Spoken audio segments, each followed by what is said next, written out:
Hi friends, welcome back to my YouTube channel. ಎಲ್ಲರೂ ಹೇಗಿದ್ದೀರಾ? ಎಲ್ಲರೂ ಚೆನ್ನಾಗಿದ್ದೀರಾ ಅಂತ ಇವತ್ತಿನ ವೀಡಿಯೋ ಸ್ಟಾರ್ಟ್ ಮಾಡ್ತಾಯಿದ್ದೀನಿ.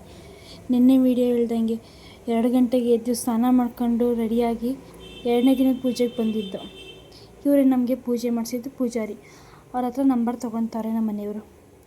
ಈ ವಿಡಿಯೋ ಇಷ್ಟ ಆಗಿದೆ ಲೈಕ್ ಮಾಡಿ, ಶೇರ್ ಮಾಡಿ, ಕಮೆಂಟ್ ಮಾಡಿ. ಹಾಗೂ ಇನ್ನೂ ಯಾರು ನನ್ನ ಚಾನಲ್ ಸಬ್ಸ್ಕ್ರೈಬ್ ಮಾಡಿಲ್ಲ ದಯವಿಟ್ಟು ಸಬ್ಸ್ಕ್ರೈಬ್ ಮಾಡ್ಕೊಂಡು ವೀಡಿಯೋ ನೋಡಿ ಅಂತ ಕೇಳ್ತಾ ಇವತ್ತಿನ ವೀಡಿಯೋ ಸ್ಟಾರ್ಟ್ ಮಾಡ್ತಾಯಿದ್ದೀನಿ. ಬನ್ನಿ. ನೋಡ್ತಾ ಇರ್ಬೋದು, ಇನ್ನೂ ಬೆಳಕೇ ಆಗಿಲ್ಲ. ತುಂಬ ಮಳೆ, ಚಳಿ, ಗಾಳಿ. ನಮ್ಮನ್ನು ನೋಡಿದ್ರೆ ಗೊತ್ತಾಗ್ತಾ ಇರ್ಬೋದು ನಿಮಗೆ. ಹೋಗ್ತಾ ಇದ್ದೀವಿ ನೋಡಿ. ಬಾಗಿಲು ಓಪನ್ ಮಾಡಿರಲಿಲ್ಲ, ಇವಾಗ ಮಾಡಿದ್ರು. ಇದು 2ನೇ ದಿನದ ಪೂಜೆ.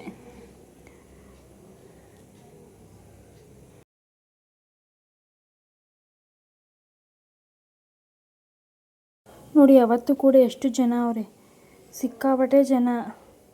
ನಿದ್ದೆ ಇಲ್ಲದೇ ಪೂಜೆ ಮಾಡಿಸ್ತಾರೆ ನೋಡಿ. ಕುಕ್ಕೆ ಸುಬ್ರಹ್ಮಣ್ಯದಂತೂ ಯಾವಾಗಲೂ ಜನ ಇದ್ದಂಗೆ ಇರ್ತಾರೆ. ಅವ್ರು ಹೇಳಿ ಟೈಮಿಂಗ್ಸ್ಗೆ ಹೋಗಬೇಕು. ಈ ಪೂಜೆ 7:30 ಅಷ್ಟೊತ್ತು ಮುಗಿಸ್ಬಿಟ್ಟು ನೆಕ್ಸ್ಟ್ ಇನ್ನೊಂದು ಪೂಜೆ ಶುರು ಮಾಡ್ಕೊತಾರಲ್ಲ, ಅದಕ್ಕೆ ಜನ ಜಾಸ್ತಿ. ನೋಡಿ, ಇದೇ 3ನೇ ಪೂಜೆ. ಇದು ಆಶ್ಲೇಷ ಬಲಿ ಪೂಜೆ.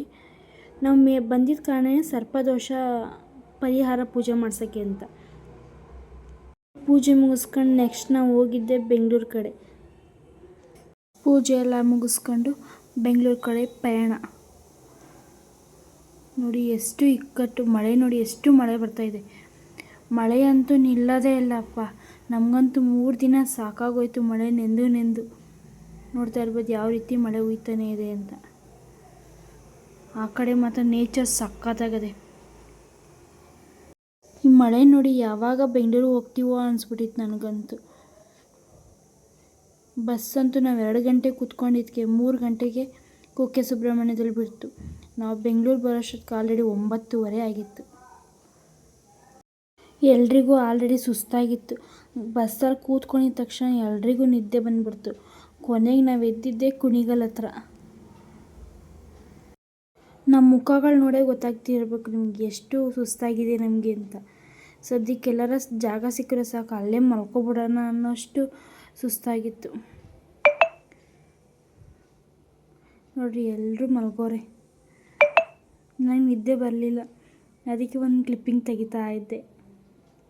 ನನಗೂ ನಿದ್ದೆ ಬಂತು, ಮಲ್ಕೊಂಬಿಟ್ಟೆ. ನೆಕ್ಸ್ಟ್ ನಾನು ಎದ್ದಿದ್ದೆ ಕುಣಿಗಲಲ್ಲಿ.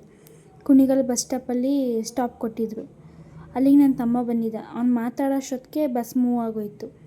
ಇಲ್ಲೇ ನೋಡಿ ಅವರು ಚಿಕನ್ ಬಿರಿಯಾನಿ ಸೆಂಟರ್ ಇರೋದು. ನೋಡಿ ಇವಾಗ ಕಾಣುತ್ತೆ ನೋಡಿ. ಇವಾಗ ಬಂತು.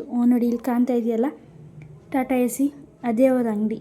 ಕುಣಿಗಲ್ ಸೇರಿ ಯಾರಾದರೂ ಇದ್ದರೆ ಆ ಅಂಗಡಿಗೆ ಹೋಗಿ ಒಂದ್ಸಲ ಟೇಸ್ಟ್ ಮಾಡಿ, ಸಖತ್ತಾಗಿರುತ್ತೆ ಬಿರಿಯಾನಿ. ನಮ್ಮ ಚಿಕ್ಕಪ್ಪ ಅವರೇ ಮಾಡೋದು. ಇವತ್ತಿನ ವೀಡಿಯೋ ಇಲ್ಲಿಗೆ ಎಂಡ್ ಮಾಡ್ತೀನಿ. ಯಾರೆಲ್ಲ ಕೊನೆವರೆಗೂ ವೀಡಿಯೋ ನೋಡಿದವ್ರಿಗೆಲ್ಲ ಥ್ಯಾಂಕ್ ಯು ಸೋ ಮಚ್. ಮತ್ತೆ ಇನ್ನೊಂದು ವೀಡಿಯೋದಲ್ಲಿ ಬೇಗ ಸಿಗೋಣ. ಅಲ್ಲಿವರೆಗೂ ಎಲ್ರಿಗೂ ನಮಸ್ಕಾರ. ಈ ವಿಡಿಯೋ ಇಷ್ಟ ಆಗಿದೆ ಲೈಕ್ ಮಾಡಿ, ಶೇರ್ ಮಾಡಿ, ಕಮೆಂಟ್ ಮಾಡಿ. ಇನ್ನೂ ಯಾರು ನನ್ನ ಚಾನಲ್ ಸಬ್ಸ್ಕ್ರೈಬ್ ಮಾಡಿಲ್ಲ ದಯವಿಟ್ಟು ಸಬ್ಸ್ಕ್ರೈಬ್ ಮಾಡ್ಕೊಂಡು ವೀಡಿಯೋ ನೋಡಿ ಅಂತ ಕೇಳ್ತಾ ಬಾಯ್.